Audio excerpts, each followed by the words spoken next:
Bismillahirrahmanirrahim. Assalamualaikum warahmatullahi wabarakatuh.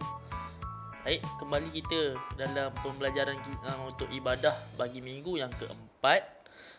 Untuk subtopik yang terakhir dalam tajuk azan dan iqamah. Okey, pada minggu ini merupakan tajuk terakhir lah untuk tajuk yang topik azan dan iqamah ni, iaitu syarat sah azan dan iqamah. Sebelum itu, saya ingin mengucapkan ribuan terima kasih kepada para pelajar dan khususnya kepada ibu bapa yang banyak memberi sokongan dan dorongan kepada anak-anak dalam membantu pihak guru untuk menjayakan PDPR. Semoga Allah merahmati dan membalas segala usaha kita ni dengan yang lebih baik, insya-Allah. Baik, jadi kita terus pada tajuk. Okey. Syarat sah azan dan iqamah ni sama. Jadi kita tengok apa syarat sah azan dan iqamah. Yang pertama, masuk waktu solat. Baik. Jadi azan dan iqamah ni bila masuk waktu solat, barulah kita melaungkan azan atau iqamah. Tak boleh belum lagi waktu solat dah kita azan. Okey. Dia jadi macam tak kena, kecuali ada situasi-situasi yang kita boleh melaungkan azan. Okey. Yang kedua, dilafazkan dengan bahasa Arab sahaja. Ingat, tak boleh bahasa Melayu. Kalau bahasa Melayu bukan namanya azan. Sebab azan ni mesti guna bahasa Arab sahaja. Sebab lafaz Allahu Akbar tu lafaz kalimah yang paling tinggi. Dan dia maksud dia memang mulia, kita membesarkan Allah Subhanahu wa taala. Okey, yang ketiga, azan dan iqamah hendaklah dinyaringkan agar didengari oleh salah seorang daripada jemaah ketika solat berjemaah. Okey, mesti dinyaringkan sikitlah azan tu dan iqamah. Okey, supaya dia orang boleh dengar. Macam sebelum ni tajuk, kalaulah azan dan iqamah tu tidak bersuara ataupun dengan suara yang sampai orang tak boleh nak dengar, maka itu bukan namanya azan ataupun iqamah lah. Okey. Yang keempat, tertib dan berurutan di antara lafaz azan dan iqamah. Maksudnya, kita melafazkan azan tu secara teratur. Bermula dengan Allahu Akbar sampailah la ilaha illallah, secara tertib satu-satu. Okey. Yang kelima, azan mestilah dilakukan oleh seorang sahaja. Tak pernah lagi azan berduet. Lalu azan mesti seorang je lah. Tok Bilal tu. Okey. Yang keenam, orang yang melakukan azan hendaklah seorang lelaki Muslim yang berakal. Okey. Cuma ada beberapa situasi yang membolehkan orang perempuan melakukan azan. Nanti kita akan tengok dalam tajuk lain lah. Okey. Contoh, dalam kawasan tu semua perempuan. Tak ada orang lelaki. Itu lain cerita lah. Tapi selagi ada orang lelaki Muslim yang berakal, maka wajib orang tu yang melakukan azan. Faham? Okey. Baik, seterusnya sedikit perkongsian berkenaan dengan hadis Rasulullah sallallahu alaihi wasallam yang bermaksud sesungguhnya Rasulullah sallallahu alaihi wasallam pernah bersabda.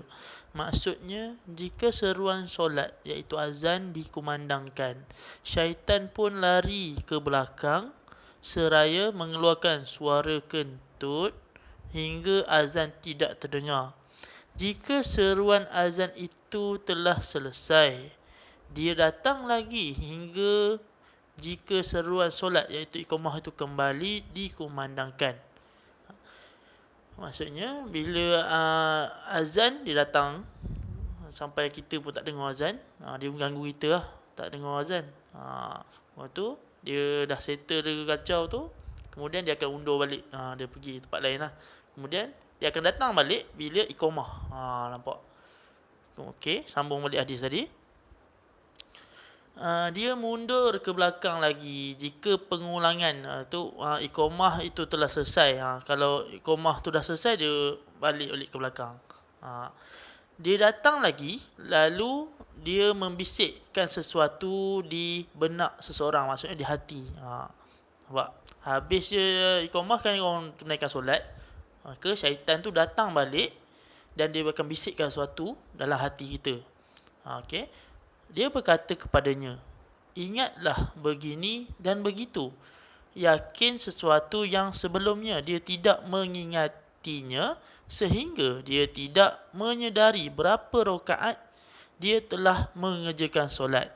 Hadis riwayat Al-Bukhari, Muslim, Abu Daud dan An-Nasai. Okey, maksudnya kat sini, syaitan ni dia akan datang mengganggu kita dari segenap cara, segenap penjuru.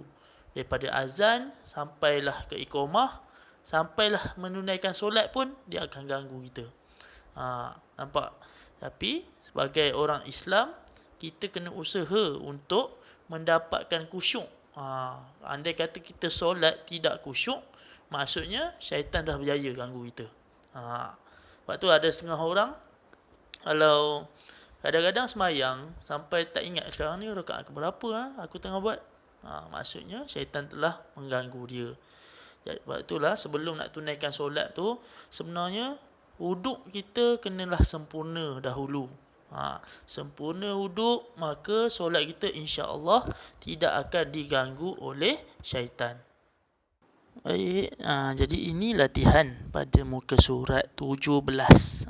Okey, sila buat bahagian B, iaitu isi tempat kosong dengan jawapan yang betul dan salin semula di dalam buku latihan. Ada 4 soalan sahaja. Okey, pada yang dapat buku teks, boleh rujuk pada buku teks. Yang mana tak dapat lagi, boleh tengok dalam ini dan buat latihan anda. Baik, jadi sampai di sini dulu video untuk minggu keempat. Maka tamatlah sudah tajuk azan dan iqamah. InsyaAllah minggu depan kita akan sambung tajuk baru berkenaan dengan solat, tajuk solat. Okey, jadi sila buat latihan yang telah diberitahu tadi. Okey, moga kita semua mendapat manfaat daripada apa yang kita kerjakan. Dan sekali lagi saya ucapkan terima kasih kepada ibu bapa dan pelajar-pelajar.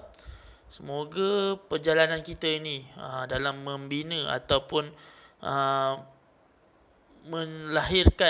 melahirkan generasi anak-anak soleh, yang seperti yang terdapat dalam hadis Rasulullah sallallahu alaihi wasallam, apabila matinya seorang anak Adam, terputus segala amalannya kecuali 3 perkara. Dan salah satunya ialah doa daripada anak-anak yang soleh. Okey, hanya doa anak-anak yang soleh saja yang dapat membantu ibu bapa ketika ibu bapa tu telah tiada di dunia ni. Maksudnya amalan tu pahala akan dapat. Nampak? Jadi moga semua yang saya terangkan dapat difahami. Buruk baik itu datang daripada Allah dan disandarkan kepada saya yang lemah ini. Wallahu alam. Assalamualaikum warahmatullahi wabarakatuh.